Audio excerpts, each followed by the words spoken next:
huippuosaaminen tulevaisuudessa on enemmän käyttöliittymiä, tämän tyyppisten asioiden tuotteistamista kuin sitä teknologiaa osaamista, sen soveltamisesta. Ja siinä meillä on mun mielestä niin kuin nimenomaan tällä yhteistyöllä mahdollisuus saavuttaa hyvinkin merkittäviä kansantaloudellisia asioita, kun me vaan saada jatkoa tälle toiminnalle, joka on hyvin lähtenyt liikkeelle. Me olemme puhuneet siitä City as a Platform, tämmöisestä käyttöliittymistä, digitaalisesta käyttöliittymästä, City GLM-standardiin pohjautuvasta. Nämä kaikki sopii toisiinsa yhteen. Redin-hankehan on hyvin vahvasti esillä ja se, miten sitä niin kuin viedään eteenpäin, on, että miten sinne niin kuin ihmisille, jotka sitä käyttää, niin tuotetaan arvoa niillä palveluilla. Eli sinne digitalisaatio, antureita, älyä, paikantimia, open data ympäristöstä. Eli siinäkin sitten, ja silti me johdetaan tämä, se on yli 10 vuoden hanke, niin mallipohjaisesti. Se on jatkuvasti kehittyvä alusta ja pyrkimyksenä on hyödyntää digitalisaatio. Sitten taas digitalisaatio sinällään, niin siinä tapahtuu ihan hurjia koko ajan.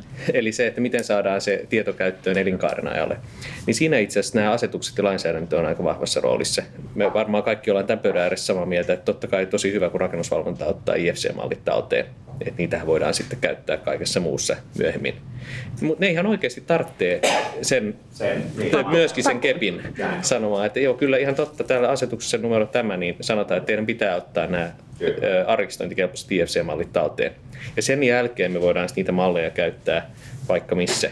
Mutta ennen kuin se pakko tulee, niin ei ne käytännössä sitä kuitenkaan tee. Englannissahan on jo velvoitettu rakennuslupaprosessiin viedä se VIM-malli tietyssä muodossa ja sitä kautta päivittää se sinne kaupunkimalliin City GLM. Nyt varmasti tähän tietoturvakeskusteluun ja muuhunkin pitäisi ruveta satsaa ihan eri tavalla, että vielä me ollaan jotenkin sinisilmäisiä ja jaellaan dataa ja ollaan tyytyväisiä, että ei niitä varmasti väärinkäytetä, mutta ainakin nyt avata keskustelu siitä. Kaikki tietää, että jakamistalous on niin kova vauhtia tulossa ja 95%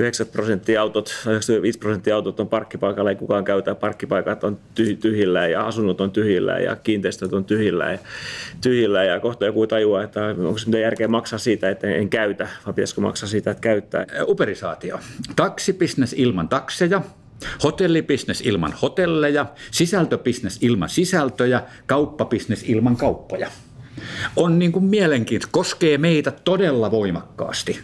Pitää herätä siihen, että palvelun yhdistäminen tämän bisneksellä on ihan välttämätöntä. Jolle me tätä tehdään, niin oikeasti meillä käy kuin Nokialle, että niin jää tuote hyllyyn, ei me betoni enää muottiin eikä hissejä käy kaupaksi. Että ihan sama tilanne olisi ollut, että jos videovuokraamot olisi miettinyt, että he tekevät maailman parhaimman digitalisaatio, että miten se videokasetti sieltä hyllystä tulee sinne etutiskiin ja käyttänyt siihen kaikki tarmonsa. Ja nyt on vähän samanlainen tilanne meillä, me keskustellaan, niin hirveästi digitalisoidaan.